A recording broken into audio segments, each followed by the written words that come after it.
প্রতিটা রুহু, প্রতিটা মানুষ মালাকুল মাউতকে দেখতে পায়। আপনিও দেখবেন, আমিও দেখব।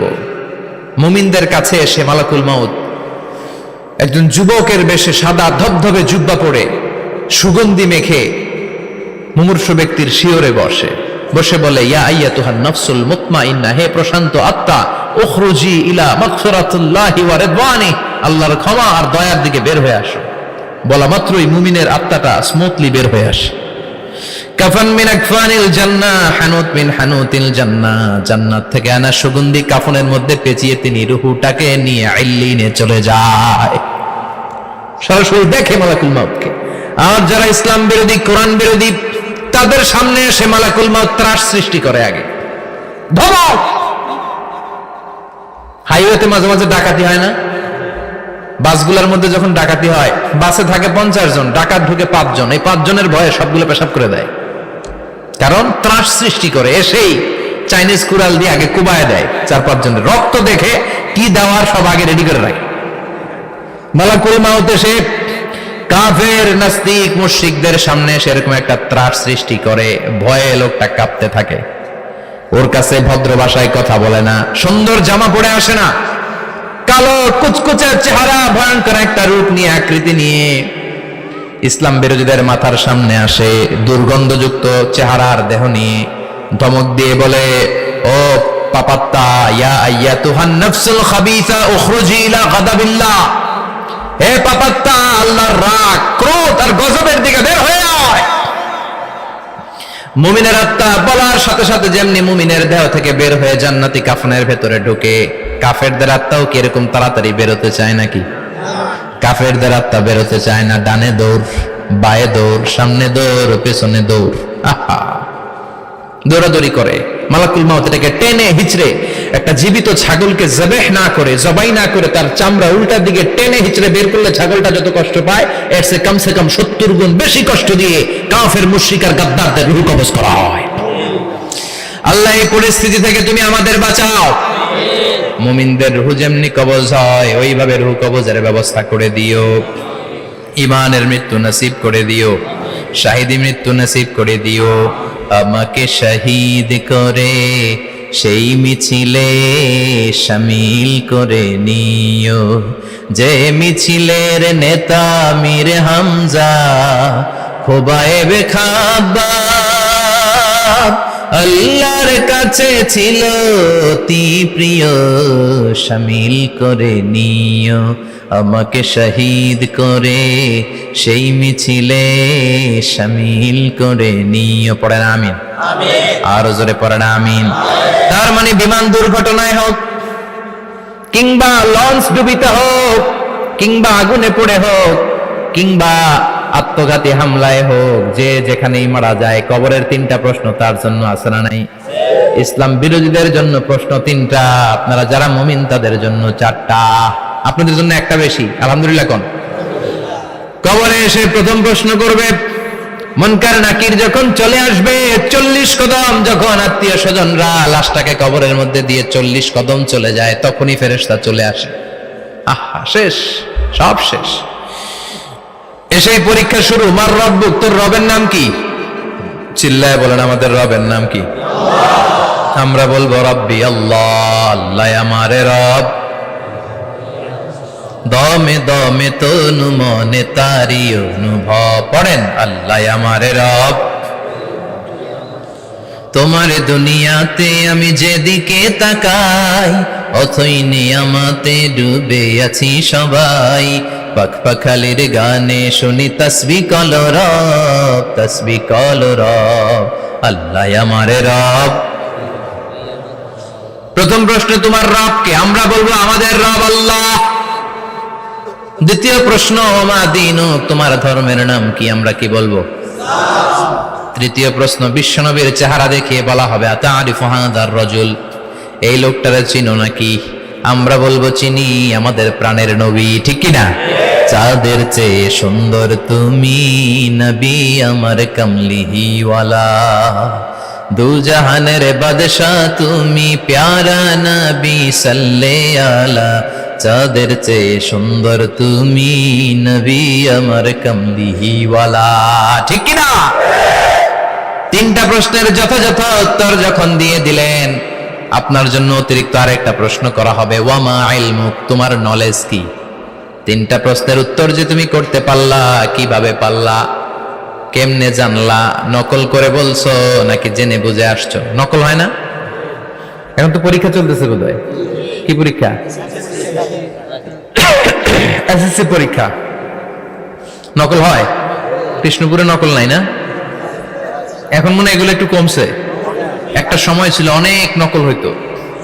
পাঞ্জাবের ভিতরে নকল, পকেটে নকল, টুপির ভিতরে নকল, মৌজার ভিতরেও নকল। এমনকি মেয়েরাও নকল করে পরীক্ষার হলে আসে না নাই?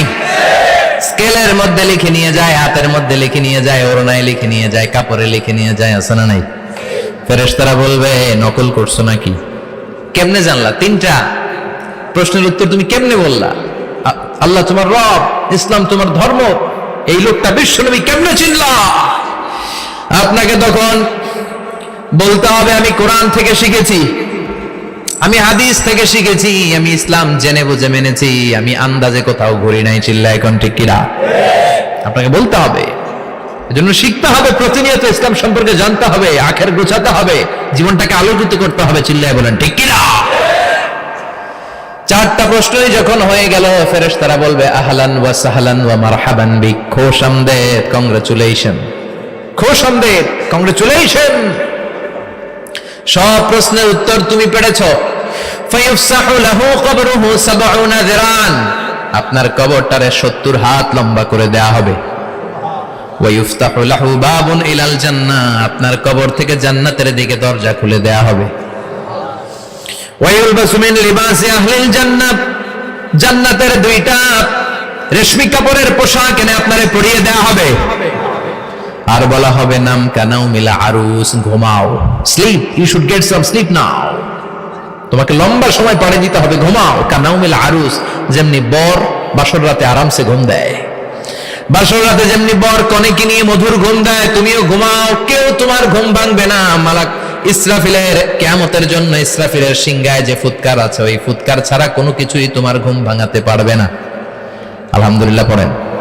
আল্লাহ আমরাও যেন চারটা প্রশ্নের উত্তর দিয়ে লম্বা একটা ঘুম দিতে পারি, পড়ে না আমিন। ওয়াম্মাল কাফির ওয়া আহলুশ শিমাল, আর ইসলাম বিরোধী যারা, তাদের সামনে আসবে মালাকান আসওয়াদান আজরাকান, কৃষ্ণ বর্ণের দেহ, নীলাভ বর্ণের দুটো চোখ, গায়ের রং কালো, চোখের রং নীল। দেখতে কেমন লাগে? আলিফ লাইলার ভূতের মতো। কথা কন। গায়ের রং কালো, চোখের রং নীল। ফেরেশতা দুইটা আসবে, এসে ত্রাস সৃষ্টি করবে, এসে বলবে বল তোর রবের নাম কি? মার রব্বুক। ইসলাম বিরোধী মুশরিক, কাফের, নাস্তিক এরা বলবে আমি জানি না আমার রবকে, আমি জানি না, আমি তো আজীবন শুধু চেয়ার করেছি, মদ খেয়েছি, আমি ধর্ষণে সেঞ্চুরি করেছি দুনিয়ার বুকে, আমি টেন্ডারবাজি করেছি, চাঁদাবাজি করেছি, আমি মাস্তানি করেছি, আমার দাপটে এলাকার ইসলাম প্রিয়রা বাসায় ঘুমাতে পারে না। আমি ছিলাম টেন্ডারবাজ, আমি ছিলাম গডফাদার, সন্ত্রাসীদের লিডার, আমি ছিলাম ডন 1 2 3 সব, আমি ছিলাম ডনের ডন, আমি ছিলাম মাস্তান, রংবাজ। রব টব কি আমি তো জানি না। লাদ্রি লাদ্রি, আমার জিজ্ঞেস করো না। আবার প্রশ্ন করা হবে ওয়ামা দীনুক, তোর ধর্মের নাম কি? বলবে লা আদরি, আমার কোনো ধর্ম নাই, আমার কোনো ধর্ম নাই, আমি শুধু মৌজ মাস্তিতে ছিলাম, আমি আনন্দ ফুর্তি করেছি, ইসলাম নিয়ে আমার মাথা ব্যথা ছিল না, আজীবন ইসলামরে আমি বাস দিয়েছি। চিল্লায় বলেন ঠিক কিনা? ইসলাম বিরোধীদের সাথে ছিল আমার চলাফেরা, আমার সব সাঙ্গপাঙ্গ ছিল গুন্ডা বদমাশ, ইসলাম বিরোধী। রব কি, ইসলাম কি, এগুলো আমি জানি না। আমার এগুলো জিজ্ঞেস করো কেন? ধর্ম কি আমি জানি না, আমি কিচ্ছু মনে করতে পারছি না। 3 নাম্বার প্রশ্ন করা হবে আতারিফু হাযার রাজুল, দেখো তো এই লোকটারে চিনো কিনা? কয় না, চিনি না, তবে মনে হয় এই লোকটারে দুনিয়ার বুকে আমি গালি দিতাম, এই লোকটার বিরোধিতা করতাম, ব্লগের মধ্যে এই লোকটার ব্যাপারে কুৎসা রটনা করতাম, এই লোকটার কার্টুন বানিয়ে আমি হিংসা ছড়িয়ে দিতাম, এই লোকটার ব্যাপারে আমি এলাকার মধ্যে অপপ্রচার চালাতাম। ফেরেশতারা বলবে তাই, এই ছিল তোর ডিউটি, দাঁড়া এখনই আমাদের খেলা শুরু, এখনই শুরু। ফায়ুতরাকু বিমাতারিক মিন হাদিদ, লোহার একটা হাতুড়ি দিয়ে মাথা থেকে পা পর্যন্ত পিটানো হবে, পিটিয়ে ওর গোশতের হাড্ডিগুলোকে থেতলে ফেলা হবে। ওয়ায়ুকালু লিল আরদি ইলতাইমি, কবরের দুই পাশের মাটিরে বলা হবে এবার দুই দিক থেকে তোরা চাপ দে।